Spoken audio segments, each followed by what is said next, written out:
شہید ارشد شریف کا ہم سب کو دکھ ہے۔ اللہ ان کے درجات بلند کرے، ان کے لواحقین کو صبر جمیل عطا کرے۔ میں گزارش یہ کرنا چاہتا ہوں کہ پاکستان بنتے وقت بے شمار لوگوں نے شہادتیں لوگوں کی ہوئیں، قربانیاں دیں۔ ان شہیدوں غازیوں کی وجہ سے آج شہیدوں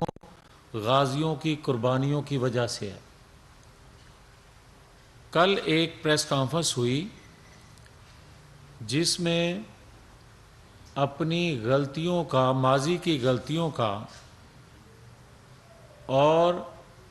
آئین پر عملداری کا جو جذبہ، جو عہد دکھایا گیا، میں سمجھتا ہوں کہ 75 سالوں میں پاکستانی قوم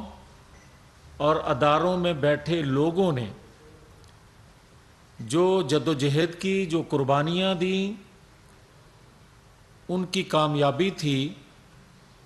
کہ آئین قانون کی پاسداری جس کے لیے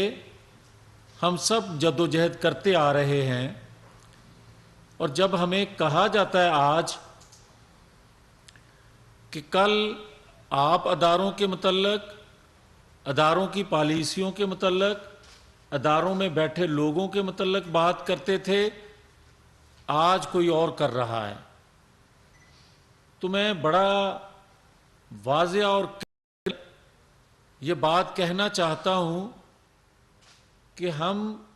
اداروں میں بیٹھے لوگوں کے متعلق باتیں کرتے رہے۔ ہم چاہتے تھے کہ آئین کی پاسداری ہو، ہماری جدوجہد تھی کہ آئین کی پاسداری میں ہی ہم سب کی بھلائی ہے، اور آج جو باتیں کر رہے ہیں وہ آئین کی پامالی کے لیے کر رہے ہیں۔ آج جو باتیں کی جا رہی ہیں،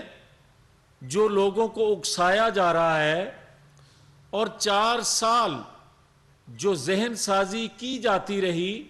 بچوں کی، اور شاید آپ کے علم میں ہو یا بہت کم ہو کہ پنجاب کے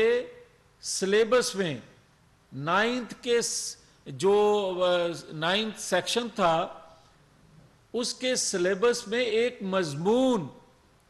محسن پاکستان نواز شریف کے حوالے سے کہ یہ چور ہے، ڈاکو ہے، غدار ہے، بچوں کی ذہن سازی کے لیے وہ ڈالا گیا۔ اور ان 4 ماہ میں آپ دیکھیں کہ بچوں کے اداروں میں جا کے کبھی ایسا نہیں ہوا تھا 75 سالوں میں کہ یونیورسٹی کالجز میں جا کے بچوں کو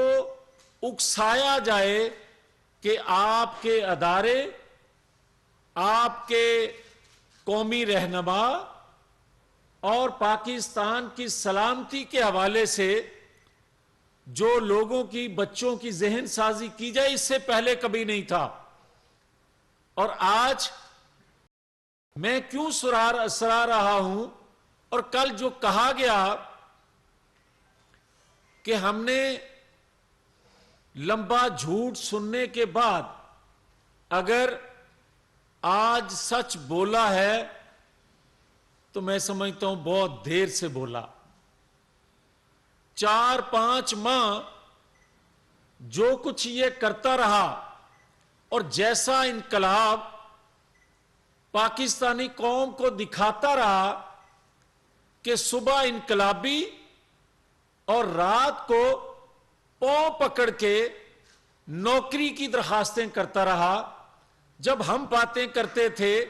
ہماری انفارمیشن تھی، ہمارے علم میں تھا، ہم یہ بات کہتے تھے، مگر ہماری بات کو سیاسی بیان کے طور پر لیا جاتا۔ مگر جب کل جن کے ساتھ جو گفتگو یہ انقلابی کرتا تھا، انقلاب ایسے ہوتے ہیں، انقلاب معیشت کو تباہ کرنے کے لیے ہوتا ہے، انقلاب آئین کی پامالی کے لیے ہوتا ہے، انقلاب اداروں میں بغاوت کے لیے ہوتا ہے، انقلاب اداروں کی تضحیک کے لیے ہوتا ہے، انقلاب ریاست کو کمزور کرنے کے لیے ہوتا ہے۔ ہم نے جو جدوجہد کی تھی، ہم نے اور کر رہے ہیں، ہم آئین کی پاسداری کے لیے، آئین پر عملداری کے لیے، اور ہم نے جب بھی بات کی یہ کہتا تھا کہ ہم سب ایک پیج پہ ہیں۔ اگر اداروں کو آپ اپنی کارکردگی کی بجائے اداروں میں بیٹھے لوگوں کو اپنے مخالفین کی بربادی، انتقام لینے کے لیے، جیلوں میں ڈالنے کے لیے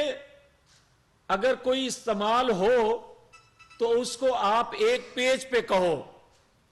ایک پیج کا قوم کو فائدہ تب تھا جب 1 کروڑ نوکریوں کی جگہ 2 کروڑ نوکریاں آپ دیتے پاکستانی قوم کو، آپ معیشت کو سنبھالا دیتے، آپ آئی ایم ایف سے قرض نہ لینے کی جو بات کرتے تھے، وقت پہ نہ لینے کی وجہ سے، معاہدے کرنے کے باوجود ان پر عمل درآمد نہ کرنے کی وجہ سے جو پاکستانی معیشت کا تم نے بیڑا غرق کیا، اگر ان 4 ماہ میں وقت سے پہلے سچ بول دیا جاتا تو کبھی آج کی حالت جو پاکستان کی ہے یہ کبھی نہ ہوتی۔ اور جو یہ کہا جاتا ہے کہ اس کے جلسے جلوسوں میں رونق ہوتی ہے، اس کی مقبولیت ہے، تو پھر میں آج یہ بات واضح کرنا چاہتا ہوں اور یہ دکھی دل سے کہہ رہا ہوں، اور میں کبھی یہ بات نہ کرتا، مگر حقیقت یہ ہے کہ پاکستانی قوم کو اداروں میں بیٹھے لوگوں سے جو شکایات تھیں، جو ناانصافیاں ان سے ہوئی تھی پاکستانی قوم سے، اور جو بے روزگاری بڑھ رہی تھی، انصاف کے اداروں سے انصاف نہیں مل رہا تھا، جس کو ایکسپلائٹ کر کے، جس کو اس نے ہتھیار کے طور پر استعمال کر کے ان محرومیوں کو اجاگر کر کے جب باتیں کرنا شروع کی، 4 ماہ پہلے جو بندہ ایک شخص اس کا ٹکٹ لینے والا نہیں تھا، تو 4 ماہ میں کون سی گدڑ سنگی اس کے پاس آ گئی کہ اس کے جلسوں کی رونقیں بڑھ گئیں؟ وجہ یہ تھی کہ جو محرومیاں لوگوں کو تھیں ان کو اس نے اجاگر کرنا شروع کیا۔ ہم بات کرتے تھے 4 ماہ پہلے، مگر ہم اس حد تک نہیں جا کے کہتے تھے کہ لوگوں کو دن کو ایسے خواب دکھائیں جو پاکستان کے وسائل بھی اجازت نہ دیتے ہوں، جو پاکستان کا دفاع اجازت نہ دیتا ہو، جو پاکستان کی خارجہ پالیسی اجازت نہ دیتی ہو، مگر اس نے وہ باتیں کی جو تھرڈ پارٹی بھی نہیں کر سکتی۔ آج دکھ کی بات ضرور ہے کہ دیکھیں ارشد شریف کا جو ٹارگٹ کلنگ اس کی ہوئی، اس کا قتل ہوا، اس کی شہادت ہوئی، وہ جو لوگ ہیں جو سہولت کاری سے لے کر منصوبہ بندی سے لے کر کرنے والوں تک ان کو کٹہرے میں لائیں گے ہر حال میں، مگر ایک قتل ہے، ایک شہادت، ایک ثبوت کے بغیر، تاکہ اس کے قتل کی انویسٹیگیشن میں ہماری کہی ہوئی باتیں اثر انداز نہ ہو، اس کا کیس خراب نہ ہو، مگر جانتے بہت کچھ ہیں۔ وقت بتائے گا، ثابت کرے گا کہ لاشیں اٹھا کر کس کا شوق ہے، اور یہ بچوں کی، قوم کے بچوں کی لاشیں دیکھنا چاہتا ہے، اور خود ایک لگژری کنٹینر پر انقلاب لے کر آ رہا ہے، اور لوگ، بچے، لوگوں کے، قوم کے بچے جو ہیں وہ دہشت گردی کی نظر ہو جائیں مگر یہ محفوظ رہے، یہ نہیں ہونے دیں گے۔ اور ہم وارن کر رہے ہیں، جو یہ دو صوبوں کے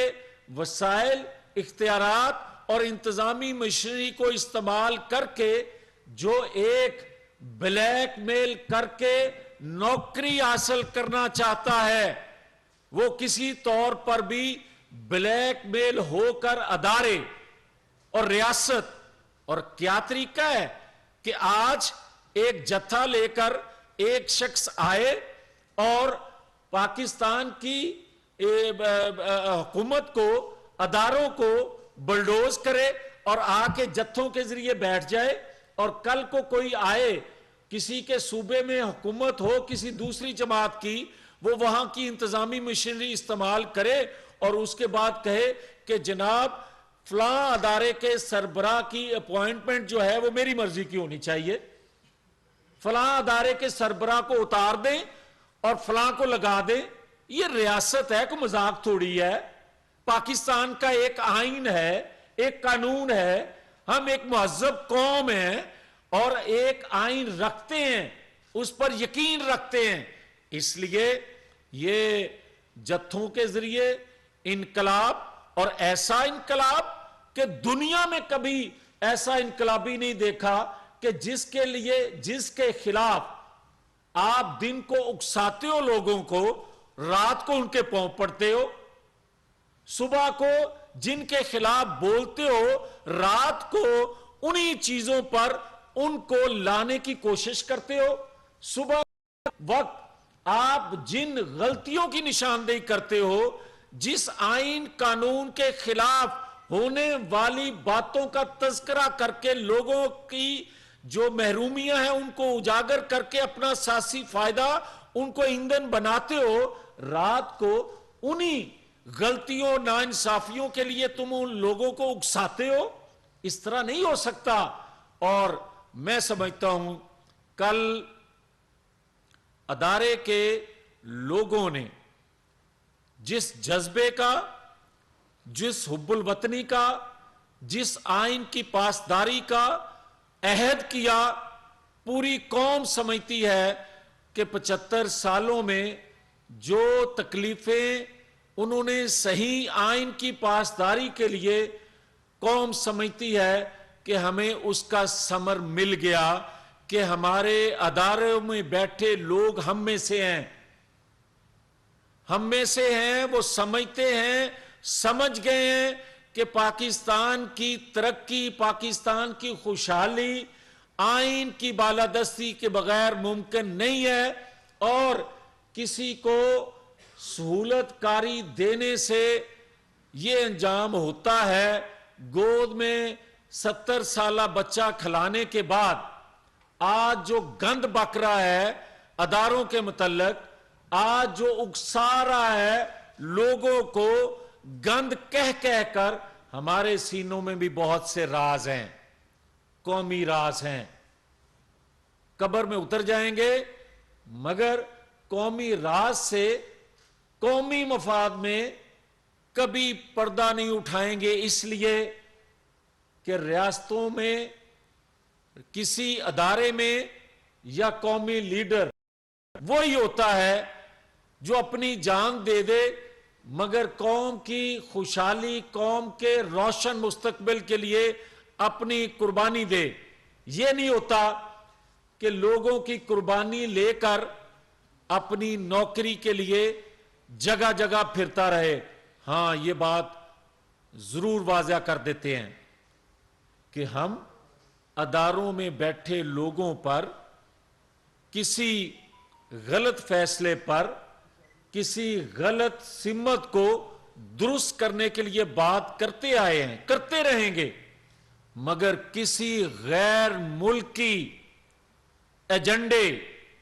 خواہش کی تکمیل کے لیے، اداروں کو کمزور کرنے کے لیے، اداروں پر حملہ آور ہونے کی اجازت کسی صورت نہیں دے سکتے۔ ہم اپنے پر جبر، ظلم سہ سکتے ہیں، ہم اپنی تکلیفوں کو بلا سکتے ہیں، مگر اپنے اداروں پر غیر ملکی ایجنڈا مسلط نہیں کرنے دیں گے۔ کہ ہمارے اداروں کو کمزور کر کے ہماری سلامتی کو کمزور کرے، ہماری سلامتی سے کوئی کھیلے. اور آج کے دن جو یہ کرنے جا رہا ہے لوگوں کے، اور جو ہم کہتے تھے، بدقسمتی سے اداروں کے پاس بھی وہی انفارمیشن ہے. بدقسمتی سے ان کی کور کمیٹی کے ممبر فیصل واڈا نے بھی جو بات کی، ان میں سے میں وہی پورشن خون ریزی والا کہ یہ لاشیں لینا چاہتا ہے، یہ لاشیں اٹھا کر پاکستان کے اندر خون ریزی چاہتا ہے، جو کسی تو. اور یہ آج نئی بات نہیں ہے، یہ سول نافرمانی سے شروع ہوا. اور شوکت ترین نے جو گفتگو کی، شہباز گل نے جو گفتگو کی، اور یہ جو اس کی آڈیو آئی ہیں کہ سائفر سے کھیلو، یہ تو پاکستان کی معیشت سے کھیلتا رہا،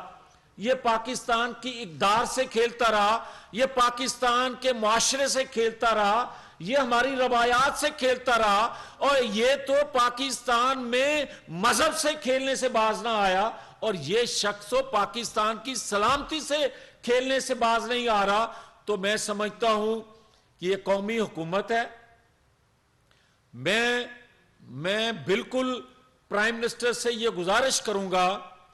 کہ کیبنٹ کی میٹنگ بلائی جائے اور کیبنٹ کی میٹنگ سے اپروول لی جائے. ارشد شریف کے قتل کے تانے بانے جو اس تک، اور ایک جو میڈیا ہاؤس کے مالک تک جو جا رہے ہیں، میں کوئی حیثیت نہیں رکھتا کسی انویسٹیگیشن کے بغیر کہ ان کو نامزد کروں، مگر جو انہوں نے خود کہا ہے عمران خان نے کہ مجھے علم تھا، تو بھائی انویسٹیگیشن سے پہلے آپ ان سے پوچھیں. وہ کہتا ہے کہ 4 لوگوں نے جنہوں نے میرے متعلق قتل کی منصوبہ بندی کی تھی، انہی لوگوں نے اس کے متعلق منصوبہ بندی کی ہے، تو نام اس کے پاس ہے. بات آگے جانی چاہیے. قوم میں جو آج ایک غم و غصہ ہے، جو میں بار بار کہہ رہا ہوں کہ کل ان کے جنازے میں جو باتیں ہوئی، وہ اس کی ذہن سازی بچوں کی جو یہ کرتا رہا ہے 4 سال، اور اس سے پہلے بھی صحافی اغوا ہوتے رہے، صحافیوں کو گولیاں لگتی رہیں. میں سٹینڈنگ کمیٹی کا تھا، اس میں میں بلاتا رہا وزیر داخلہ کو اور دیگر ایجنسی کے لوگوں کو، اور یہی فواد چودھری اور دیگر لوگ میرے کان میں کہا کرتے تھے. میں آج ذمہ داری سے یہ بات کہہ رہا ہوں، یہ کہا کرتے تھے بھائی جی تانوں ہی پتہ ہے اے کدھروں کم ہو رہا ہے. یہ تو 4 سال پہلے یہ باتیں کرتے تھے، اور ان 4 ماہ میں وہی باتیں کر رہے ہیں. تو پھر ان سے کیوں نہیں پوچھا جاتا؟